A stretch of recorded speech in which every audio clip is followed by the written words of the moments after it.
Hi, this is Bruce Bishop for ChronicleT.com. We're back here for week number 10 with Tim Alcorn from AM 930 WEOL. How's it going, Tim? It's going well. Hey, how can it not go well when you're sitting here at Corks and Stubbies? I came in here, it was absolutely packed. They had a huge lunch crowd here today, so that's a good thing to see, including John Serb wolfing down a Reuben that's the size of a 14-pound bowling ball over there. The thing is absolutely huge. So we've talked about cheeseburgers. Now we can talk about Reubens here at Corks and Stubbies. They ought to call it the Serb Burger. Yeah, this thing is mammoth. It's huge. I may just throw you the list of questions and just go over and try to get a little bit of his lunch off of him. So, Tim, last week we had some big wins. We did. The game we had on WEOL, well, I'll tell you what, Avon played about a perfect a football game as I've seen in a long time. We were over at Baldwin Wallace, and the Eagles just absolutely destroyed Berea Mid-Park 63-15. And they had it clicking on all cylinders. I think they were 8 of 9 as far as scoring touchdowns on their offensive possessions, and the only possession that they didn't score on, Bruce, was the final possession of the ball game when they took a knee. They scored a defensive touchdown. They did things very special, pardon the pun, on special teams.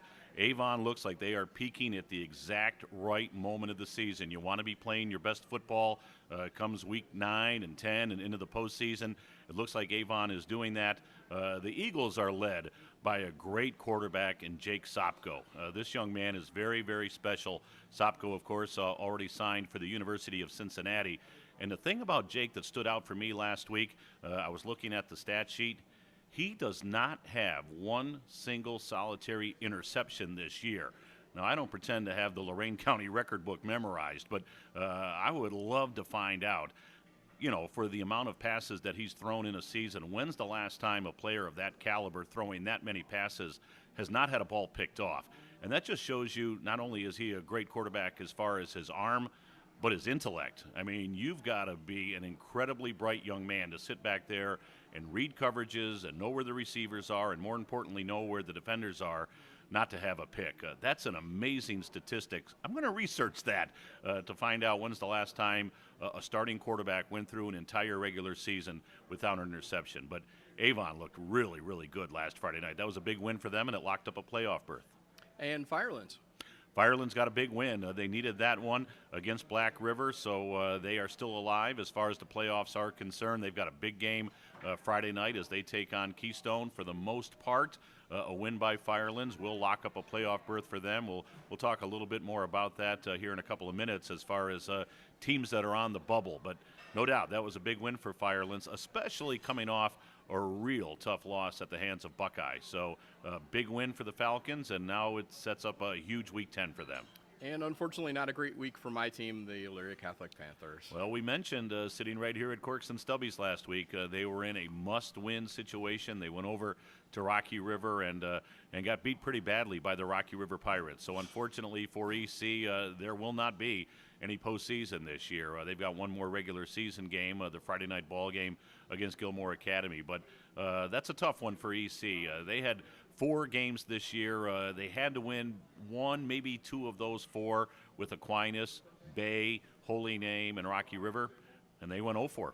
They weren't able to knock out any of those teams. So even if they win on Friday night, they finish up 6-4, which is a good thing. That's a winning season. But unfortunately for EC fans, no postseason for Elyria Catholic this year. Right. Speaking of postseason, this could have been our last broadcast, but tell them the good news. Well, we've got some good news. The folks here at Corks and Stubbies has said, hey, keep on coming back. As long as good things are happening high school football-wise here in the Lorain County area, we'll keep shooting these previews. So, yeah, we're going to be sitting right back here a week from now talking about Week 11 and postseason football. And, of course, Bruce, we know already we've got some teams that have locked up some playoff berths.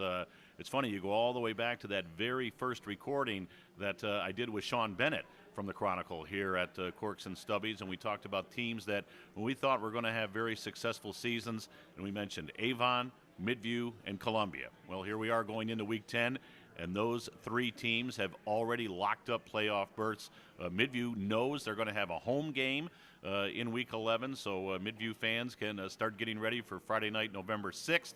As far as a playoff game is concerned now, they still have a big game in Week 10 against North Ridgeville, but the Middies know they will be home. Avon with a win Friday night against Olmsted Falls. They know they will be home, and Columbia, in all likelihood, will be home for their first playoff game. So congratulations to those 3 teams and their respective head coaches. DJ Shaw of Midview, he's never lost a regular season game in his 2 years as the head coach over at Midview. He's nice. 19-0. Mike Elder, what a fabulous job he does over at Avon, one of the premier coaches in Northeast Ohio. And, of course, for weeks I've talked about Jason Ward and what a great job he does at Columbia. Those 3 guys just do magnificent jobs with their individual programs, and they'll be in the postseason starting in a couple of weeks. That's great, Tim. Hey, so where are you going to be this week? Well, our games on WEOL and, of course, on our website, WEOL.com. We mentioned Midview's got a big Week 10 ball game. They'll be taking on North Ridgeville. Now, North Ridgeville, Bruce, they're on the bubble. North Ridgeville, with a win against Midview, would go to the playoffs. So that's a must-win situation for North Ridgeville. The last couple of weeks, we've explained how the playoff works. You get wins for who you beat, and then you get secondary points, additional points for who those teams have beaten. Well, heck, Midview's already won 9 games, so you know there's a huge amount of points on the line for North Ridgeville. So that's our radio game, North Ridgeville at Midview. Another team that's right on the bubble, Elyria High. They're home on Friday night to take on Menor.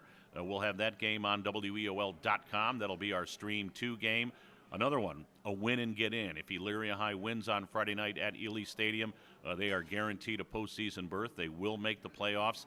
Even with a loss, they might get in, but I know Kevin Fell and the Pioneers, they just want to win and get in. And then our Stream 3 game, the Medina County matchup, features a team from Medina County, the Buckeye Bucks. They've clinched a postseason berth.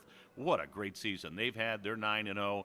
But Brookside, now their bubble is a very small bubble, but they're on the bubble. And if they were to somehow pull a shocker and get Buckeye down at Buckeye on Friday night, Brookside, we think, would have a real good shot of making the playoffs. So we'll see how the Cardinals will do on Friday night, but that's our Medina County matchup, Stream 3.